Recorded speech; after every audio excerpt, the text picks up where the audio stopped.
invitar, me acompañe en su Biblia, hermanos, al libro del Éxodo, capítulo 17. Éxodo, capítulo 17, vamos a leer los versículos del 8 al 13. Éxodo, capítulo 17, versículos del 8 al 13.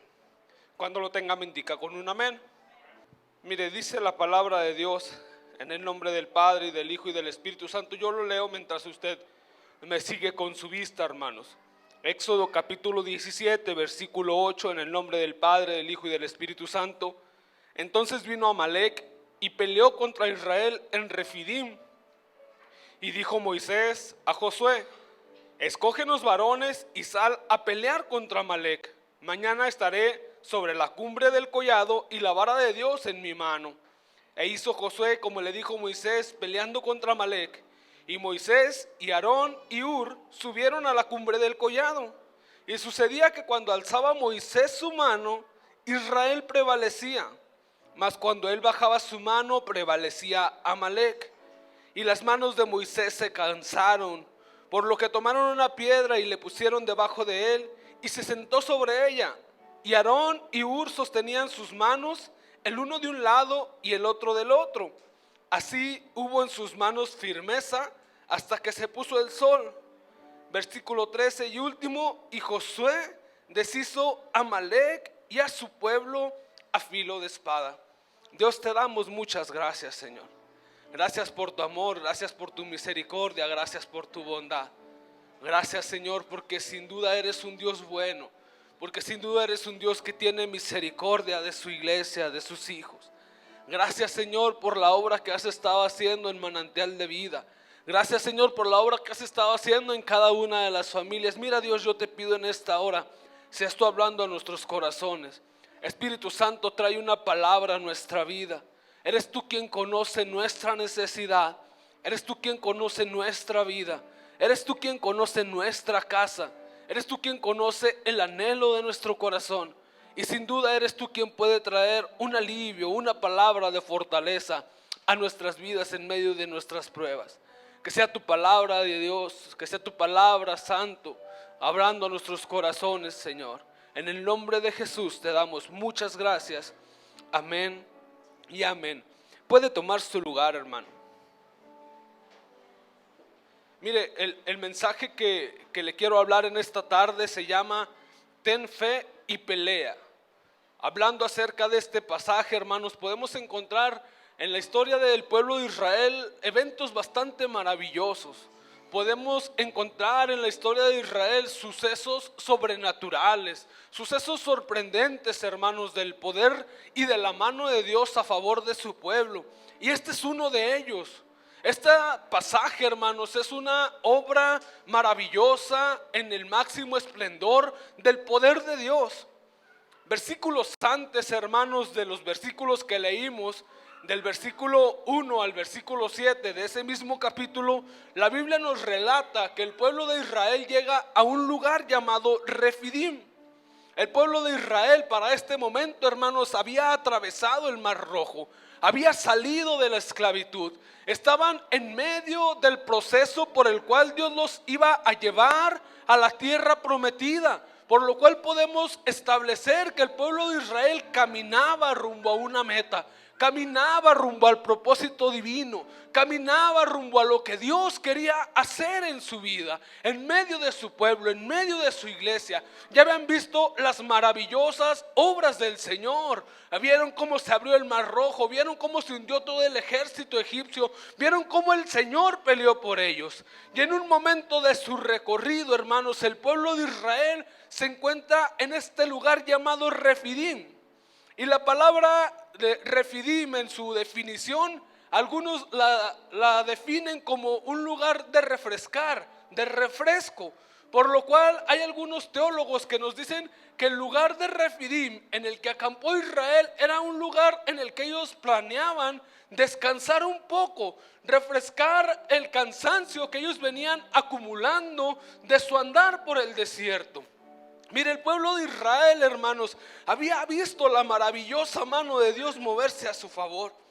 había visto algo sorprendente, y en el momento en el que llegan a Refidim se encuentran con la novedad, hermanos, de que las provisiones que traían ellos de agua se habían agotado. En los versículos del 1 al 7 nos lo relata, dice la palabra de Dios que ellos, estando en Refidim, se dieron cuenta que ya no tenían más agua.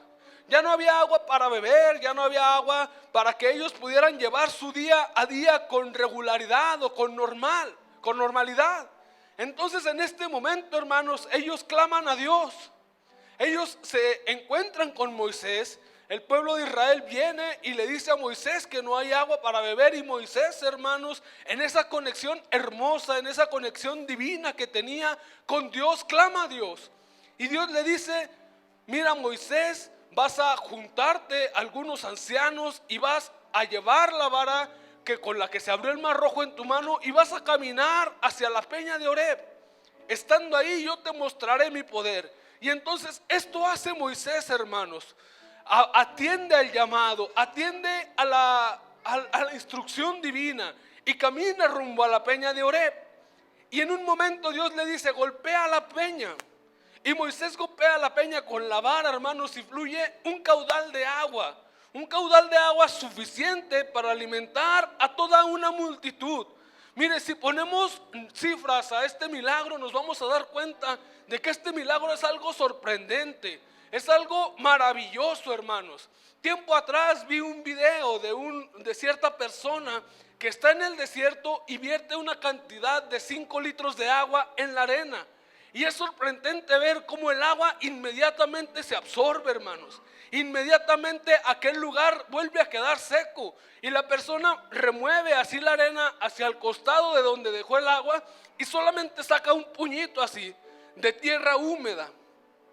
Ahora imagine, hermano, la cantidad de agua que debió de haber fluido de aquella peña para que un pueblo de cientos de miles de personas pudiera ser saciado en su sed. ¿Cuántos metros cúbicos tuvieron que haber fluido de agua para que desde la peña de Oreb se bajara un río y se formara un caudal sobre el cual el pueblo de Israel pudiera saciar su sed y tomar de nuevo provisiones? Fue un milagro de cantidades estratosféricas, hermanos, y a la luz de la palabra podemos ver que ante nuestro Dios, hermanos, no hay nada imposible. Quizás el desierto se define como un lugar sin vida, como un lugar seco, como un lugar árido, un lugar donde no hay más agua. Pero para nuestro Dios, hermanos, todas las cosas son posibles. Y ahí estaba Israel, hermanos, recibiendo un milagro asombroso. El mismo Dios que los había sacado de Egipto era el mismo Dios que les acompañaba en medio de sus tribulaciones. Mira, Israel caminó en el desierto. Israel vio cómo el mar se abrió. Israel vio cómo fluyó agua de la peña de Oreb. Entonces Israel, hermanos, tenía una característica bastante hermosa que quisiera que consideráramos para nuestras vidas también en esta tarde. El pueblo de Israel, sin importar sus circunstancias, Dios estaba con ellos. Podía haber momentos alegres, podía haber momentos felices, podía haber momentos de euforia, podía haber momentos de triunfo, podía haber momentos en los que ellos salían victoriosos, así como también podía haber momentos en los que se encontraban entre la adversidad, entre la tempestad, entre la dificultad.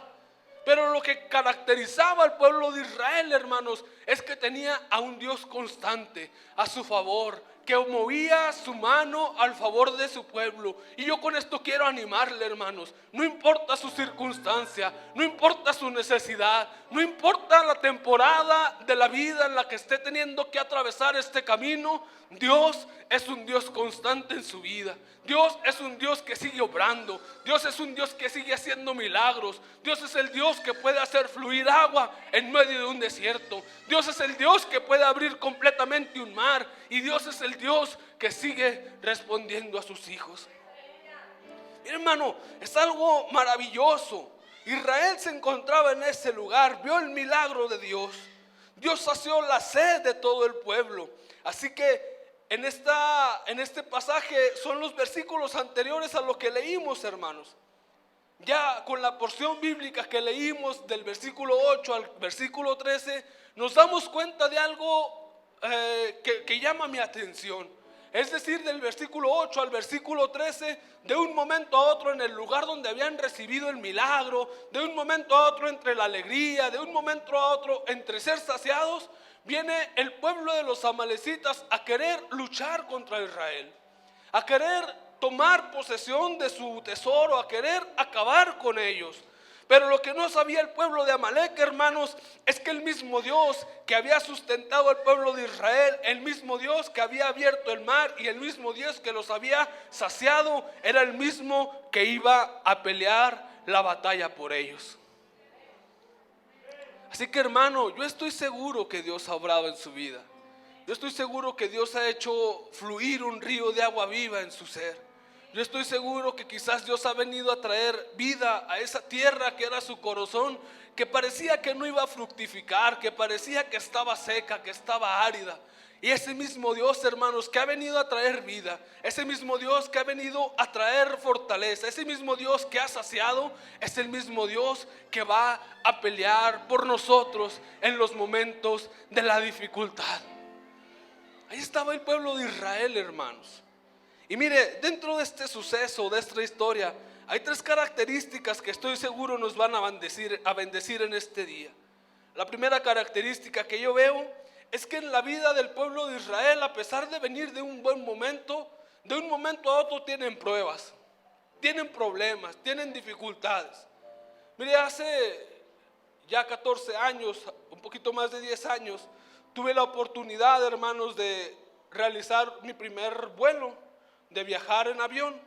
Para los que no lo saben, que casi nadie lo sabe, yo tengo pánico a las alturas, me da mucho miedo las alturas, hermano.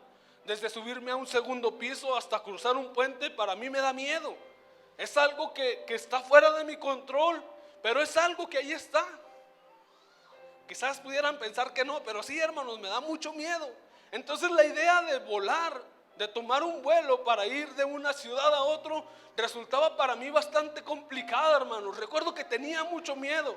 Íbamos yo, mi primo y un amigo. Incluso antes de que despegara el avión, yo me puse a cuentas con Dios. Yo le dije a Dios: Dios, si ya me voy, pues voy contigo. Perdona mis pecados y allá nos vemos si tú quieres. Tenía mucho miedo, hermanos, exageradamente miedo. Y de pronto volteo a uno de los maleteros que están arriba, hermanos, y tiene unas palabras que no, hombre, hermano, ahorita le van a dar risa, pero a mí no me dieron risa. Dice: a 30,000 pies de altura cualquier cosa puede pasar. Y yo, no, hombre, pues qué ánimos. Eso generó en mí mayor miedo. ¿A dónde lo quiero llevar, hermanos, con esta historia? Que estamos en la vida, hermanos, que en la vida pueden pasar dificultades, que cualquier cosa puede venir a golpear la casa, quizás va a venir a golpear la salud, quizás va a venir a golpear en la economía, quizás va a venir a golpear en algún ámbito en nuestros hogares. ¿Por qué? Porque estamos en la vida. Somos personas sociales, espirituales, somos personas que nos relacionamos con la gente, somos personas que dependemos de una salud, somos personas que eventualmente vamos a tener alguna complicación en nuestro andar en la vida. Mira, hermano, es una falacia la gente que dice: ven a Cristo y todos tus problemas se van a resolver. No es cierto, hermanos, porque en la Biblia hay algo que dice, y dice: en el mundo tendréis aflicción. Así que si algo tenemos seguro, hermanos, en el mundo es la aflicción. Yo sé que no hay muchos amenes, no nos gusta, pero dice Dios: pero confiad, porque yo he vencido al mundo. Es decir, va a haber problemas, hermanos. Se va a presentar la dificultad, se va a presentar la adversidad, pero tenemos a un Dios más grande que la prueba. Tenemos a un Dios más poderoso. Tenemos a un Dios más grande que cualquier enfermedad. Y ese, hermanos, era el Dios que tenía Israel. Eventualmente en su camino, hermanos, la próxima estación para ellos eran problemas. Ellos venían de que se abriera el Mar Rojo. Nadie queremos en nuestra vida que nuestra próxima estación sean problemas. Claro que no, pero eventualmente van a venir, hermanos. Lo importante es seguir confiando en aquel que es mayor que nuestros problemas. Porque sin importar, hermanos, la temporada de la vida en la que se encontrara el pueblo de Israel, lo que los distinguía es que tenían a un Dios poderoso. Usted y yo tenemos a un Dios poderoso, hermano, a un Dios todopoderoso. Mire, hermano, se encontraron en el momento de los problemas, pero hay algo bastante interesante que yo puedo ver en la palabra de Dios. En medio de los problemas, hermano, que el enemigo no nos agarre con la guardia abajo. ¿Por qué? Porque el pueblo de Israel en sí, el pueblo era un pueblo duro, hermanos, de dura cerviz, lo menciona la palabra de Dios. Era un pueblo hasta cierto punto conflictivo, era un pueblo hasta cierto punto desconforme o descontento. Pero había algo que caracterizaba a ese pueblo, además de tener un Dios poderoso, es que tenían a un líder que estaba siempre con la guardia en alto. Es decir, cuando se le menciona a este Moisés que hay problemas, que alguien viene a atacarlos, Moisés estaba preparado para subir a la presencia de Dios para clamar por el favor del pueblo. Cuando se presenten, hermanos, los problemas en su vida y en mi vida, que el enemigo no nos agarre con la guardia abajo, sino que al contrario estemos prestos para ir a levantar un clamor a nuestro Dios para que Él siga obrando en nuestras vidas. Mire, hermano, dicen algunos de los historiadores que el pueblo de Amalek, los amalecitas, eran una especie de piratas del desierto. Es decir, eran gente que se encargaban o que rondaban por el desierto tratando de despojar a la gente que caminaba en aquellos lugares. Cuando los veían debilitados, cuando los veían distraídos, los atacaban y tomaban posesión de lo que ellos pudieran tener. Por lo cual, para el pueblo de Amalek, era Israel una presa perfecta, hermanos. Venían caminando por algún largo tiempo, ya no tenían agua, venían quizás agotados del trayecto que venían cargando y además de todo venían cargando los tesoros con los que salieron de Egipto. Entonces, para el pueblo de Amalek eran una presa bastante deseable, pero lo que no consideraba Amalek y su pueblo es que Dios siempre protege de su iglesia, que Dios siempre protege a su pueblo, que Dios caminaba delante de ellos y que también caminaba detrás de ellos. Así que, hermano, esto es algo que nos puede ayudar a usted y a mí para tener siempre en cuenta que Dios sigue estando ahí en medio de nuestras vidas. Mire, hermano, la segunda enseñanza que yo veo es que en medio de las pruebas nos vamos a tener que parar a pelear. A Moisés le dicen, Amalek nos va a atacar. Y Moisés le dice a Josué, escoge hombres de en medio del pueblo y sal a pelear contra Amalek. No es momento para estar pasivos, dijo Moisés. Si nos quedamos aquí, si nos quedamos sin hacer nada, el enemigo va a venir y nos va a derrotar. Entonces Moisés, hermanos, le dice a Josué, toma contigo varones y sal a pelear contra Amalek. Moisés había aprendido la lección, hermanos. Recuerden en el capítulo 14 del Éxodo, nos relata cuando el pueblo de Israel había salido de Egipto y de pronto se encontraron enfrente del Mar Rojo y por del otro lado los soldados. Y vino Moisés y oró a Dios y le dijo, Dios, vamos a morir. ¿Y qué le respondió Dios? ¿Por qué vienes ante mí? Dile al pueblo de Israel que marche. ¿Por qué vienes y oras? Dile al pueblo de Israel que camine, que tenga fe, que dé pasos de fe. Así que Moisés, hermanos, para este momento había aprendido la lección. Dijo, ahora vamos a poner nuestra parte, porque la gracia, el favor y la misericordia de Dios, el pueblo de Israel ya la tenía, hermanos. El favor de Dios ya estaba con el pueblo de Israel. No era necesario ir a volver a pedir la ayuda de Dios. No, Dios ya estaba con la ayuda para el pueblo de Israel. Con esto no le digo que no vamos a orar nunca por nuestras necesidades. Claro que tenemos que orar, hermanos, pero hay veces en nuestras vidas que además de orar tenemos que empezar a dar pasos de fe. Mira, hay gente que dice, yo quiero dejar de fumar, hermano, pero siguen comprando la cajetilla de cigarros. No vas a venir a decirle a Dios, Dios, ayúdame a dejar de fumar, y la cajetilla de cigarros en tu buró o en tu bolsa. No, da pasos de fe. Tira esos cigarros, destrúyelos, aléjate de ellos, toma decisiones. Hay alguien que viene y le dice a Dios siempre: quiero que me des un trabajo, pero nunca sale a buscar trabajo, hermanos.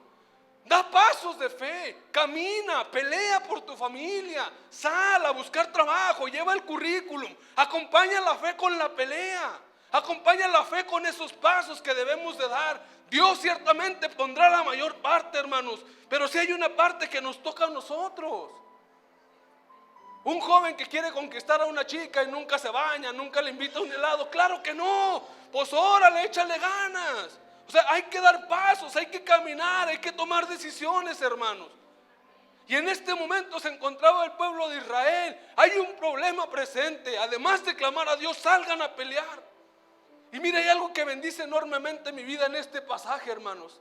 El pueblo de Israel no era un pueblo capacitado para la guerra. El pueblo de Israel acababa de salir de la esclavitud de Egipto.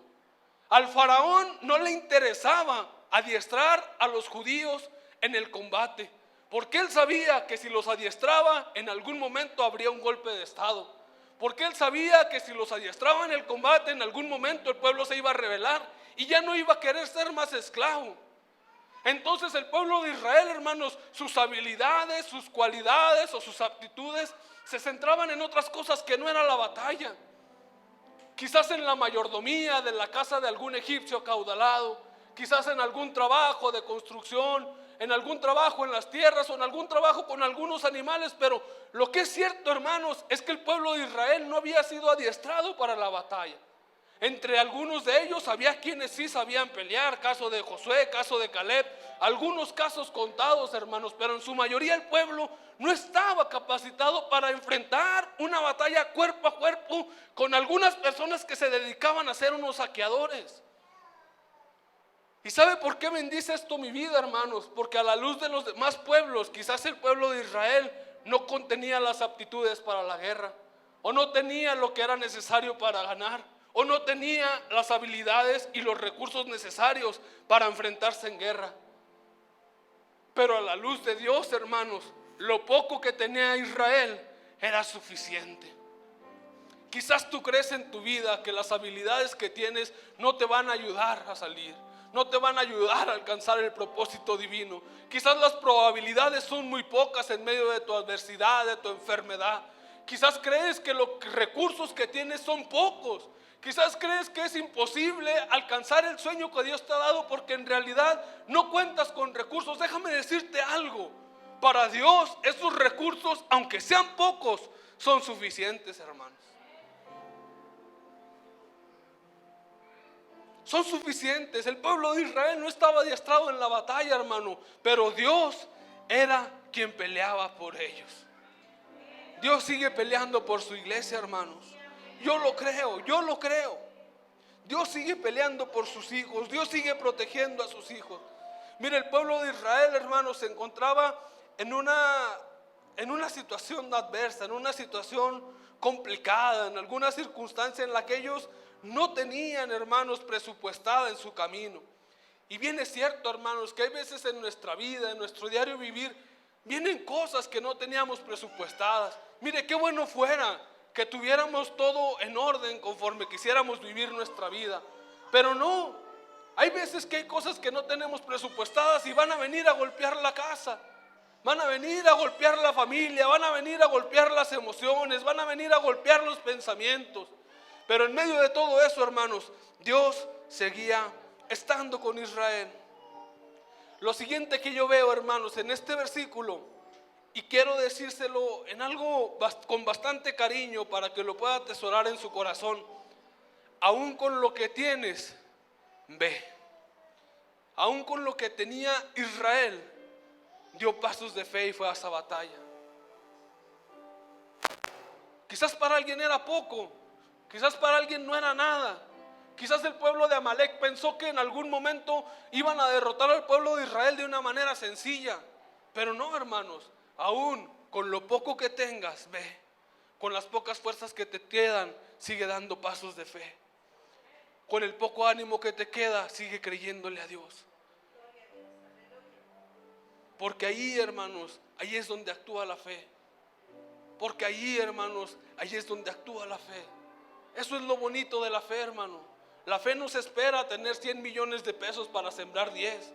La fe dice, sé que tengo poco, pero sé que Dios me puede proveer. La fe dice, sé que estoy en medio de la dificultad, en medio de la enfermedad, pero sé que mi Dios sigue siendo más grande que esa enfermedad. La fe dice, en mi casa solamente hay comida para 2 días, pero Dios dice, yo te sustentaré con la mano de mi diestra. Esa es la fe, hermanos. Ahí opera la fe, en creer, en la certeza de lo que se espera, en estar convencidos de lo que no podemos ver. Y aún con lo poco que tenía el pueblo de Israel, tuvo que salir a pelear, hermanos. Tuvo que salir a poner acto. Tuvo que salir a dar pasos de fe. Hermano, mire, siga creyendo a Dios. No es momento de estar sentados, no es momento de estar pasivos, hermanos. No es momento de estar quietos, hermanos. Moisés lo entendió.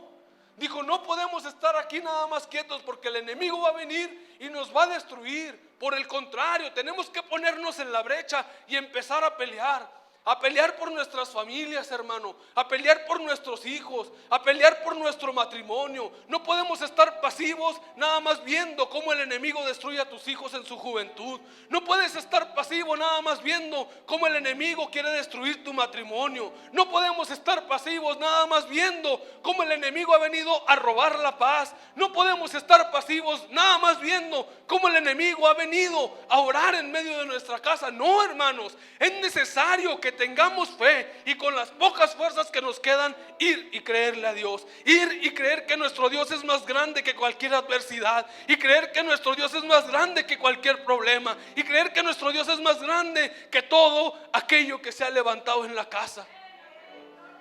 Pero vamos, hermanos, caminemos, demos pasos de fe. No seamos pasivos, no seamos expectantes, hermano. El pueblo de Israel lo entendió. Tenían que caminar, tenían que poner en obra la fe. Hay que poner en obra la fe, hermano. Y ya por último, hermano, la última característica, la última enseñanza que yo veo es que junto con nuestra lucha debe de venir la fe. Es lo que le comentaba, hermano. Mire, Moisés le dice a Josué, toma gente y sal a pelear contra Amalek. Y mañana yo estaré en la cima del collado intercediendo por el pueblo de Israel.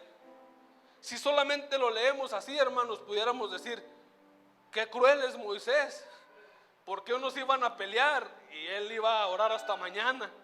Pero no, hermanos, dice que al día siguiente o a la mañana siguiente Moisés iba a estar orando, porque era el tiempo que le iba a llevar a Moisés llegar hasta aquel collado. Moisés desde aquel momento se dio la vuelta y empezó a caminar rumbo a la montaña a la que iba a orar. Y era todo el tiempo que le iba a tomar estar en la cima del collado para poder interceder. Y desde allí empezaba la fe, hermanos. Desde que Moisés dijo, tú ve a pelear y yo voy a orar. Desde el momento en el que Moisés tomó otra ruta diferente a la batalla, estaba poniendo en acción la fe. ¿Por qué? Porque él no sabía qué iba a pasar con el pueblo de Israel. Él no sabía si el pueblo de Israel iba a salir victorioso o no. Él no sabía si iban a estar ganando o si iban a estar perdiendo. Él dijo, yo voy a orar y por lo pronto que Dios se encargue de lo demás. Yo voy a levantar mis manos, yo voy a clamar a Dios y que Dios se encargue de lo demás.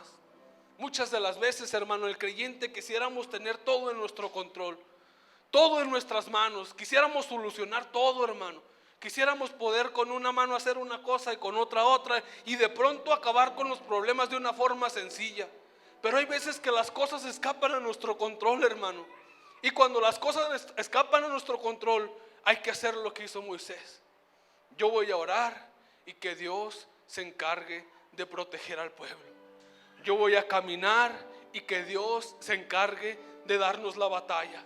Yo voy a levantar mis manos y que Dios se encargue de mis enemigos. Yo voy a adorar y que Dios se encargue de mi familia. Yo voy a adorar y que Dios se encargue de esta dolencia. Yo voy a levantar mis manos y que Dios se encargue de mis hijos. Que Dios los guarde, que Dios los cuide. Hay veces que las cosas escapan a nuestro control, hermanos. Y ahí estaba Moisés diciendo, yo voy a orar, José. Por lo pronto ve y pelea. Pero sabes que vas y peleas de la mano de Dios. Moisés se dirigió a las montañas, hermanos. Moisés confió en su Dios. Pero ¿sabe qué? Aparte de esto hay algo bastante interesante, hermanos. Hay algo bastante hermoso y nos dice la palabra de Dios en algunos de los versículos finales que cuando Moisés levantaba sus manos, Israel prevalecía. Es decir, Israel tomaba ventaja en medio de la batalla, ya estando en el collado, ya estando en el monte orando. Pero que cuando Moisés bajaba sus manos, hermanos, el ejército de Amalek tomaba la ventaja. ¿Y qué nos dice esto, hermanos? Que en medio de nuestras circunstancias, en medio de la prueba, en medio de la lucha, en medio de la adversidad, cuando usted esté levantando sus manos, cuando usted está clamando, está más cerca de su victoria. Pero por el contrario, si usted mantiene las manos abajo, el enemigo viene y toma la ventaja. El enemigo viene y trae palabras a tu corazón diciéndote, no que Dios te iba a sanar, no que Dios iba a salvar a tu familia, no que Dios te iba a proveer, no que tienes un Dios bueno, no que Dios puede hacer cualquier cosa. Si tú bajas las manos, dejas de orar, te olvidas de Dios, muy probablemente en medio de la batalla el enemigo va a empezar a tomar ventaja. Va a empezar a tomar ventaja en tu corazón, va a empezar a tomar ventaja en tus pensamientos y entonces puede ser que pierdas la batalla. Pero por el contrario, si nos mantenemos con las manos en alto, dice la palabra de Dios, que Israel tomaba la ventaja, que Israel prevalecía, que ellos podían ver desde aquella montaña cómo Dios les daba el favor, cómo Dios les daba la victoria, cómo Dios les daba una ventaja sobre el enemigo. Y mire, hermano, dice la palabra de Dios que en algún momento Moisés se cansaba. ¿Por qué? Porque es complicado mantener las manos en alto durante tanto tiempo. ¿Por qué? Porque Moisés venía de un día de camino. ¿Por qué? Porque ellos habían estado vagando por las circunstancias que ustedes quieran, hermanos. Pero de un momento a otro Moisés se cansaba. Y tuvieron que Aarón y Hur sentarlo para poder levantar sus manos y que de esa manera el pueblo de Israel pudiera sacar ventaja hacia el adversario. ¿Esto qué trae de reflejo hacia nuestras vidas, hermanos? Moisés pudo haber dicho, no, yo ya caminé todo un día de camino, yo ya me esforcé, yo ya levanté mis manos 2 horas, yo ya levanté mis manos 15 minutos, media hora. No, Dios, ya no estoy dispuesto a orar. No podía tomar esa actitud Moisés, hermanos, porque era un hecho que si Moisés decía, no, ya es mucho, Dios, ya ni modo, ya no voy a orar, era un hecho que probablemente el pueblo de Israel iba a tener bajas, hermanos, iba a tener problemas, iba a tener la adversidad. ¿A qué viene a relevancia en nuestras vidas esto, hermano? Que muchas de las veces la pelea se hace larga, la batalla en nuestras vidas, la enfermedad se prolonga, la escasez se prolonga, la dificultad se prolonga, se hace más grande cada vez, se hace más largo el tiempo. Y quizás tú me puedes decir, hermano, yo he estado orando una semana, yo he estado orando 2 semanas por lo mismo, yo he estado orando un mes. He conocido hermanos que han estado orando años por la misma necesidad. Pero ¿sabe qué, hermanos? Ellos siguen levantando sus manos y siguen teniendo el favor de Dios. No conocemos el propósito, no conocemos lo que Dios quiera traer en medio de ello, pero mientras ellos levantan sus manos, están más cerca de la victoria, hermanos. Por el contrario, si nosotros decimos, no, Dios, ya no quiero orar, si tomamos la actitud de rechazo y decir, ya oré 5 veces por mi hijo, no, hermano, yo estoy seguro que por nuestros hijos oramos las veces que sean necesarias. Así es lo mismo en nuestra vida, tenemos que orar las veces que sean necesarias. ¿Hasta qué? Hasta que Dios nos dé la victoria, hermano. Insisto, porque si bajamos las manos, entonces el enemigo va a tomar la ventaja. Y ahí está, hermanos, en el versículo 13 nos dice la palabra de Dios que al finalizar aquel evento, hermanos, Dios entregó en las manos de Josué a todo el ejército de los amalecitas y los acabó a filo de espada. Es decir, sin probabilidades, es decir, sin grandes recursos, es decir, con todo en contra, es decir, con la dificultad a todo lo que da. Pero la diferencia la marcaron unas manos que se mantuvieron en alto, clamando a Dios, y Dios envió de su favor. Quizás en esta hora, hermano, tú puedas tener en mente que en medio de tu dificultad, que en medio de la adversidad, ha habido veces en las que has querido bajar las manos. Ha habido ocasiones en las cuales has dicho, ya no quiero pelear. Ha habido ocasiones en las que el problema se ha hecho tan largo que quieres rendirte. Y yo quisiera invitarte a que, aunque el problema sea largo, aunque las probabilidades sean pocas, sigas levantando tus manos. Porque tenemos a un Dios que responde, porque tenemos a un Dios que obra y porque tenemos a un Dios que es todopoderoso. Póngase de pie, hermano.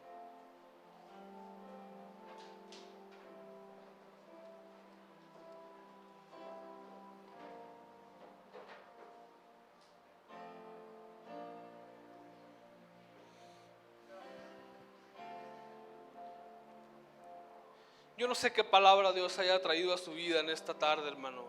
Lo que sí sé es que Dios es muy bueno. Dios es bueno con su iglesia. Dios es bueno con su pueblo. Mire, hermano, hace aproximadamente 16 años tuve la oportunidad de visitar por primera vez el mar, de conocerlo. Alguna tía que tenía las posibilidades fue a Mazatlán y me invitó y tuvimos la oportunidad de ir. Como todo turista andábamos viendo qué hacer, y en uno de los días fuimos a la Isla de la Piedra a pasar ahí algunas horas, y estábamos jugando mis primos y yo.